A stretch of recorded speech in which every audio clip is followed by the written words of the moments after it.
Matthew, thank you very much for joining me today. Very welcome. Pleasure How to are be. you? Very well, thank you. Yourself? Yeah, very good. I'm very excited about having this conversation with you, basically because it's a topic that I always want to learn, and it's cybersecurity. So bear with me if I'm asking questions that might be silly, There's no because such thing as a I stupid literally question. don't know a lot about it. No such thing as a stupid question. So yeah, I'll do my best to help any way I can. Absolutely. So before we were setting up this interview, we were talking about 10 different things that someone should take into account whenever thinking about cybersecurity in their business. Would you like to sort of like mention some of them and explain, like what you should be considering when setting up your business?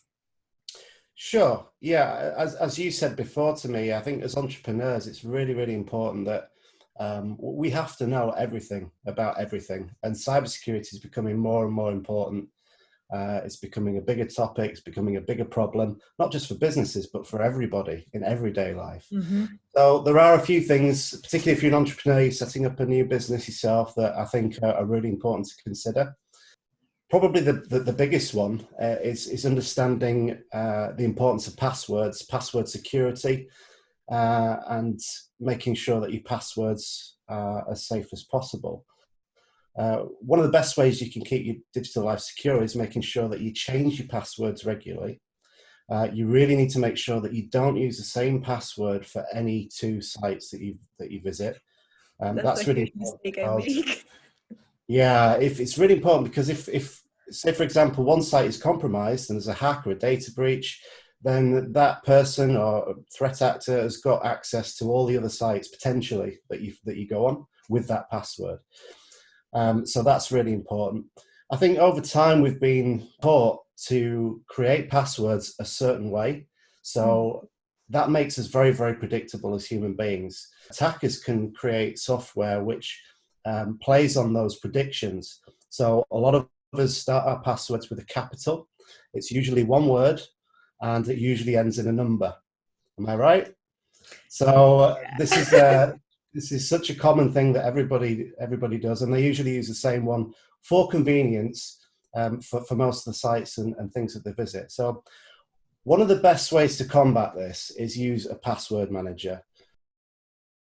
So we did a pause because Matthew's screen was green. We don't know what happened, so we restarted, but here we are again.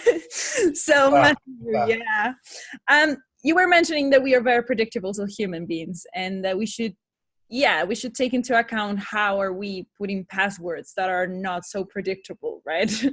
One of the best ways to mitigate that issue is by adopting the use of a password manager.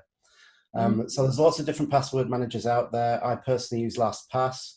I think it's a fantastic way to manage all of your passwords. It could be a little extension on your browser, and it will create random passwords for every different site. It will create a vault for you, what it calls a vault, with all your sites in there with the different passwords, and it will populate them automatically. Never ask your browser to remember passwords itself, because again, if that one browser is compromised, all of your passwords, it will compromise your passwords. So a separate password manager is a really good way to make sure that it's convenient, because you don't need to remember all the complex passwords and secure passwords that it creates for you, and it remembers which ones go on what site. So that's the number one thing I think that we need to remember, because passwords are the key to everything. Right, I'm doing it so wrong. And actually, it's what we're all used to. It's what we're all used to, and it's it's very, very easy to, because it's always the battle between convenience and security. The more secure something is, generally speaking, the less convenient it is, because it's more complex and harder to crack. So by using a password manager, that solves that problem, because it creates complex, hard to crack passwords for you, and ensures that you don't have to remember them, and it's not a problem. Yeah, so that's passwords. I would say another thing to bear in mind is encryption. Mhm. If you're dealing with data or personal information or really anything, particularly when you're starting out a business, you've got a business idea, you've got your IP that you need to protect, and you may not have the legal things in place to ensure that they're protected. So by making sure that everything is encrypted, I mean, most hard drive storage comes with inbuilt encryption now, particularly SSD cards. So if you can try and bear that in mind, try and make sure that everything is encrypted on your hard drives. That means that if anybody does get into your system, they're not going to be able to see in plain text what you've got on your computer, essentially. How do you Okay. check that? How do you know if your systems are being encrypted? If you look at the hard drive itself that you've got, you can check to see if that has inbuilt encryption. Aside from that, there's lots of different software that you can use that can help you to encrypt your hard drive. And again, they all have different features. So rather than recommending one in particular, just have a look, Google it, go online, have a look at encryption options for your storage, and there'll be loads of stuff on there that you can kind of research a little bit and find out what works best for you. But by doing that, you're immediately making it difficult. If anyone does get into your system, they're not going to be able to see what's on there. Yeah, so making sure that your storage, any information on your system is encrypted is a really good way of protecting it. You can check to see whether or not the hardware that you have has encryption built in. A lot of new SSD hard drives now come with built-in encryption, so you can check the hardware that you've got. But failing that, there's lots of software out there, and that, of course, just makes it really difficult for anyone. If anyone actually does get into your system, it's going to make it impossible for them to see what's on there. Another thing to bear in mind is actually connecting online. Obviously, we're in the new normal where we're always in Zoom meetings, team meetings, we're meeting online an awful lot more. Also doing everything else online, so e-commerce, we're shopping online more. It's a really good idea to invest in a VPN or virtual private network. Again, there are many out there, and it's important to do a little bit of research about it because you need one that you trust. A VPN is essentially a connection tunnel. You can think of it like a tunnel, and it'll connect directly to who you're connecting with, and it stops any outside interference on the network. So if anybody tries to eavesdrop, get into the network, they can't do it. So that protects you. It gives you a one-to-one direct link to that IP address. So for example, I don't have a VPN. So now if somebody would like to get into the network and sort of like do something on this conversation, they could, or it's not like that. It's possible. Again, it's just an extra layer of security. You know, with a VPN, you're only directly linked to the person at the other end or the website at the other end. Whereas without a VPN, you're on the open network and leaves it open to all sorts of man-in-the-middle attacks. Someone could be eavesdropping or capturing data as it travels from point A to point B. So having that VPN in place just makes sure that you know that it's just a private conversation, just a point A to point B conversation. Some browsers come with it. Opera is a browser that has it built in. And I think many of the other popular browsers are starting to move in that direction as well. So we may well find that VPNs become commonplace on browsers. If you know that you don't have one in place, it's a good idea. Again, do a little bit of research and see if you can get a VPN. There's lots of free ones out there. And again, do shop around because some are better than others. They have different features. But the best VPN you can get are usually ones that you pay a little subscription for. And I think if you're running a business, particularly if you're dealing with data, it's probably a good idea to invest in it. Absolutely. I think as entrepreneurs, we're handling a lot of data all the time. And also now that we're working remotely, we have team members and we are sharing information all the time. Yeah, that was one of the questions I was having with my co-founder, Christian. We were like, where should we put the passwords, for example? If someone needs to go on an Eventbrite site, like simple things, but those things that you have shared between your team members, and how do you manage that? So that would be for the password manager, right? Yes, your password manager is probably the best way to make sure that your passwords are safe and secure. You can give access to that password manager for staff, for various people as well, if you want to. So that's a feature of a lot of password managers. I think you can actually share those passwords. Another thing to remember is with passwords is two-factor authentication. Mm-hmm. So when you are asked to put in a password, it's not just the password the access requires. So it can send, you can set a lot of things up to send an authentication on your mobile phone, for example. So once you put your password in, you'll then have to put a code in that comes through text. And that absolutely makes sure that if anybody does get hold of your passwords in any way, or it's even possible, it's very unlikely, but it's even possible that a password manager could be broken into. Theoretically, if that were to happen, they'd still have no chance if you had two-factor authentication, because they'd actually need your mobile phone. So that's an extra level. If it's not too inconvenient, that absolutely make sure that you're rock solid. The thing with regards to communications, I know we try and avoid Messenger, for example, when we're talking about specific business details. We usually use another third-party messenger. We actually use Signal, which is very secure.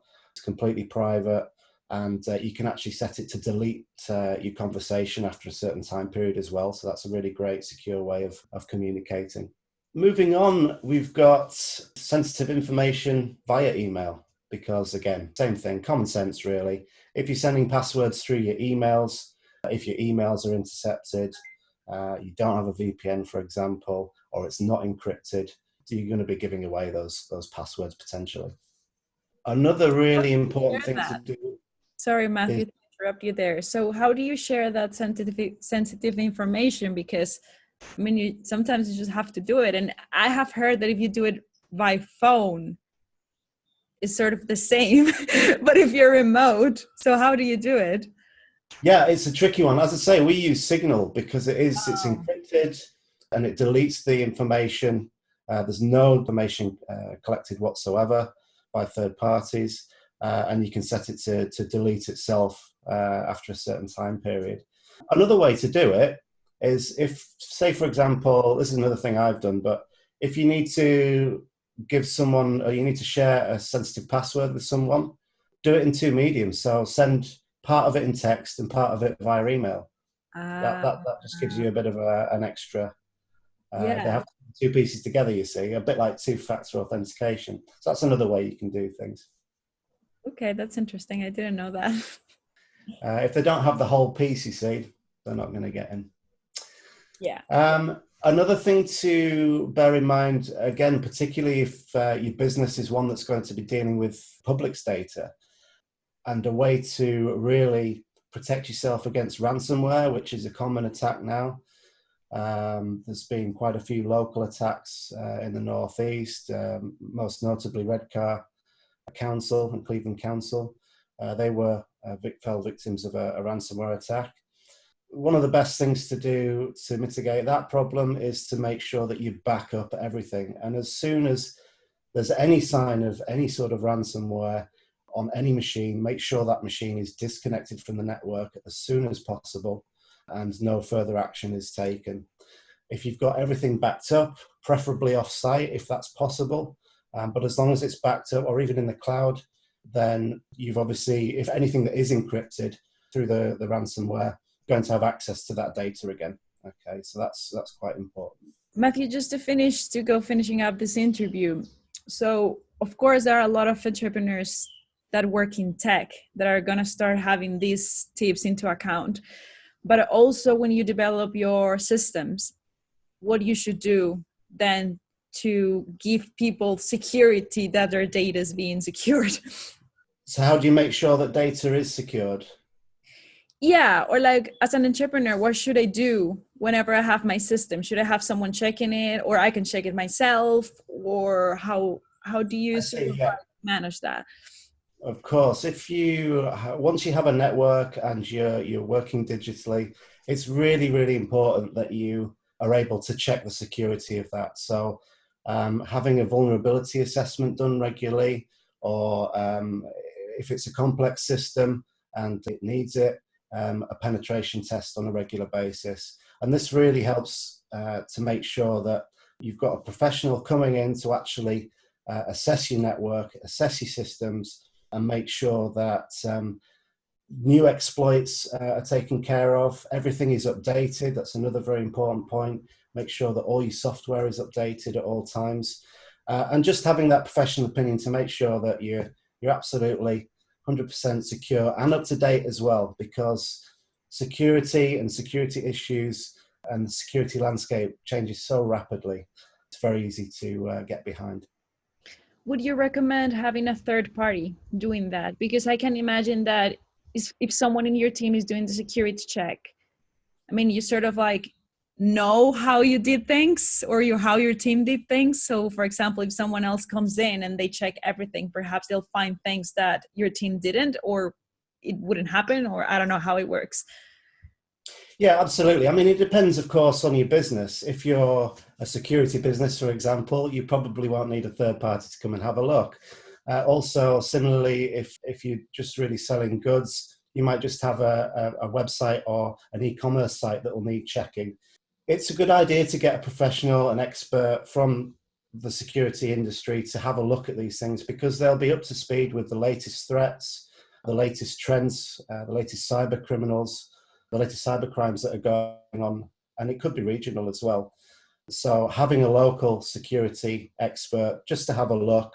I mean, we offer free consultations, really try and help patch any issues that we see immediately. So having that extra pair of eyes does help, I think. Absolutely. Thank you very much, Matthew, for your time and for all your knowledge. I mean, I have to do a lot of things, really, starting with my passwords. We'll keep you right, Laura. No problem at all. Thanks ever so much for inviting me.